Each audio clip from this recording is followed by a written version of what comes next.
नमस्कार मित्रों, मैं एसवी भारद्वाज आपका एक बार फिर से अभिनंदन करता हूं। कल मकर संक्रांति है, 15 जनवरी सुबह 2:54, बल्कि कहें आज रात 2:54 को सूर्य का राशि परिवर्तन होगा। इसका क्या प्रभाव पड़ने वाला है कुंभ राशि के ऊपर, अगर आपको अपना लगन मालूम है तो यह वीडियो लगन से भी देख सकते हैं। सूर्य आपके व्यय भाव में गोचर करेंगे। अभी तक यह एकादश भाव में, जिसे हम लाभ स्थान कहते हैं, में गोचर कर रहे हैं। दोस्तों, सूर्य के बारे में दो पंक्तियों में बता दें, उसके पश्चात हम वीडियो की शुरुआत करते हैं। खासकर उनके लिए बताना जरूरी हो जाता है जो एस्ट्रोलॉजी फ्री एस्ट्रो ट्यूटोरियल से सीख रहे हैं। काफ़ी शिकायत आती है कि आप डिटेल में बात नहीं करते और राशिफल बताकर चलते बनते हैं। जी नहीं, मेरी कोशिश ये रहती है कि आपको सूत्र बीच बीच में बताता रहूं। ये बात दूसरी है, कई बार आप लोग स्किप कर जाते हैं वीडियो को और राशिफल के ऊपर ही फोकस रहते हो, तो इसलिए सूत्र मिस कर जाते हो। एनीवेज, हम एस्ट्रोलॉजी की ही बात करते हैं, यहाँ पर सूत्रों के साथ साथ राशिफल भी बताते हैं। दोनों पर्पस जब तक ना सॉर्ट आउट हो तो मज़ा नहीं आता। सूर्य के बारे में अक्सर बताता आया हूँ। सूर्य आत्मा है और पिता के कारक माने गए हैं। पिता, देखिए, पिता के कारक ग्रह जब 12वें भाव में होंगे तो पिता के लिए अच्छे नहीं होंगे। ठीक है, सीधे मैं बिंदु पर आ जाता हूँ। बात कोई घुमा फिरा के नहीं कहता।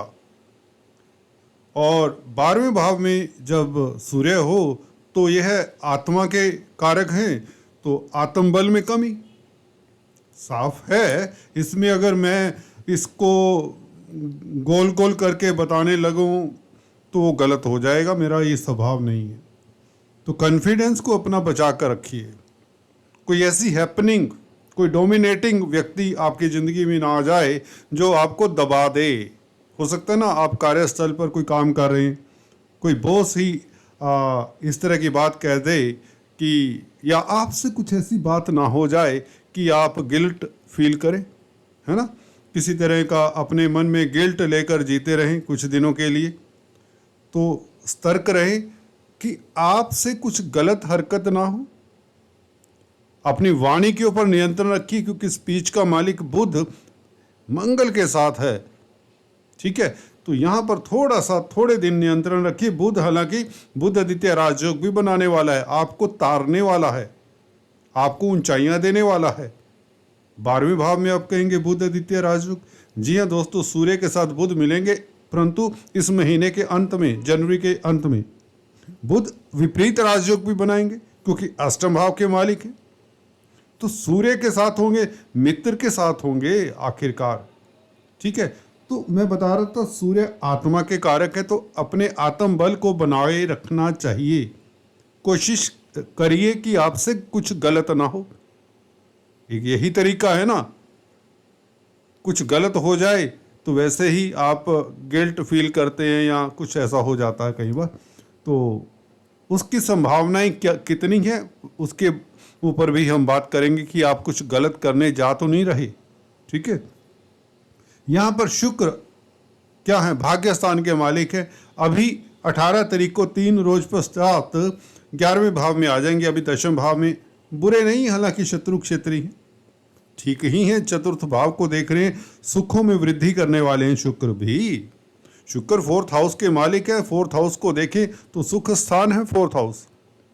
जमीन जायदाद प्रॉपर्टी का सुख देने वाले हैं। वाहन परचेज करने का माइंड बन सकता है, प्रॉपर्टी के बारे में विचार आ सकते हैं मन में।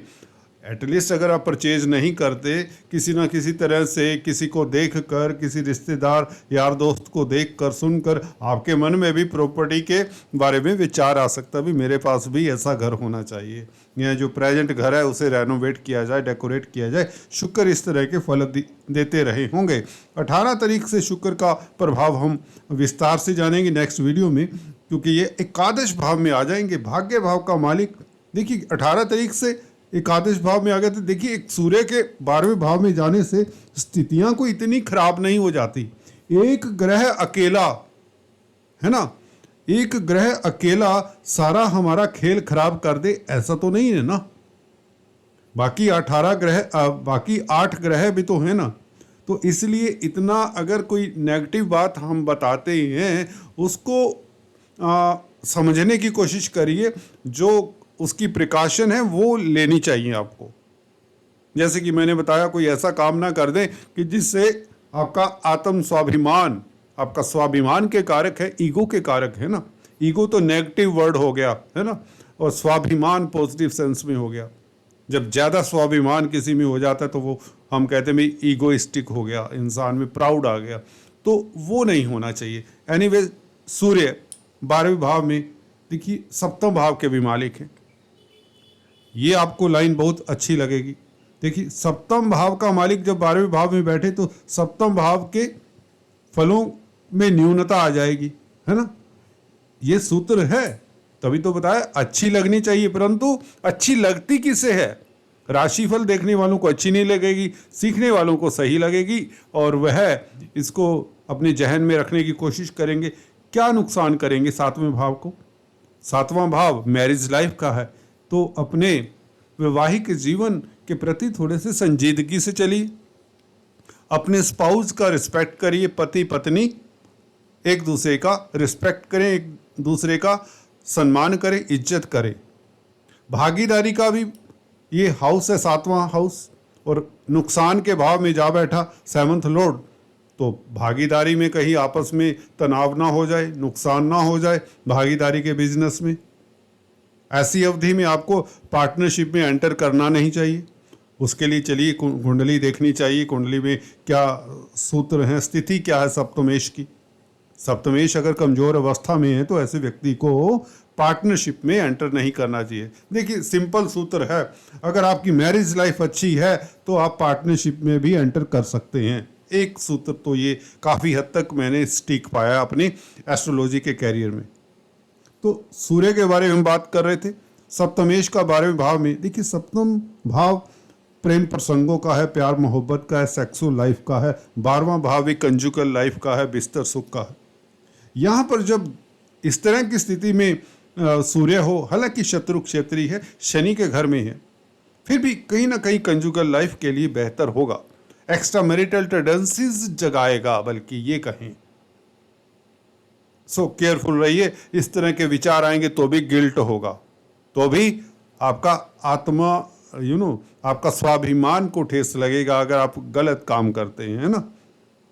सो ये सूर्य उपाय मांगता है, साफ लफ्जों में कहें ये आपके कॉन्फिडेंस में कमी करता है। ये आपको कहता है कि आप डिसिप्लिन्ड रहे। ये सूर्य कहता है कि अपने पिता का ख्याल रखें, पिता के साथ वैचारिक मतभेद ना होने दें। ये सूर्य कहता है सरकारी तंत्र से भी एक कदम दूर रहें।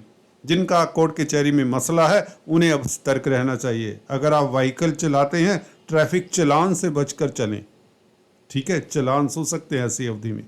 तो सरकार से जुड़ा हुआ कोई भी काम है उसमें मुस्तैदी रखिए, उसमें कोई कोताही ना बरतिए, नहीं तो फंस जाएंगे। कब तक? 13 फरवरी तक, 12 फरवरी तक, जब तक सूर्य मकर राशि में। और मकर संक्रांति का दिन है, कल ही से सूर्य को मना लीजिए।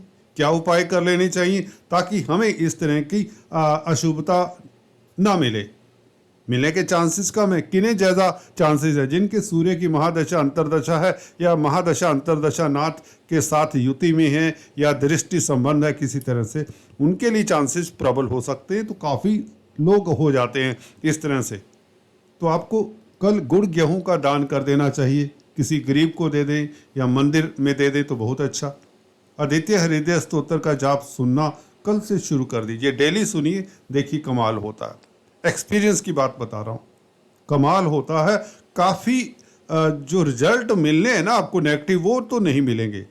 देखिए अभी खुश हो जाइए, कुछ नहीं होने वाला, क्योंकि ये उपाय काम कर जाता है। मैंने ये देखा है अपनी लाइफ में। आदित्य हृदय स्तोत्र यूट्यूब पर जाइए, सुनिए, सुबह सवेरे जरूर लगाकर सुनिए, कुछ नहीं होगा, लिख कर देता हूँ। सूर्य के बदौलत आपको कोई दिक्कत नहीं आएगी, मैरिज लाइफ आपका अच्छा रहेगा, भागीदारी ठीक चलेगी और सरकार से कोई दिक्कत नहीं आएगी। पिता के साथ वैचारिक मतभेद अगर हो भी तो कम होंगे और आपसे कोई गलती नहीं होगी।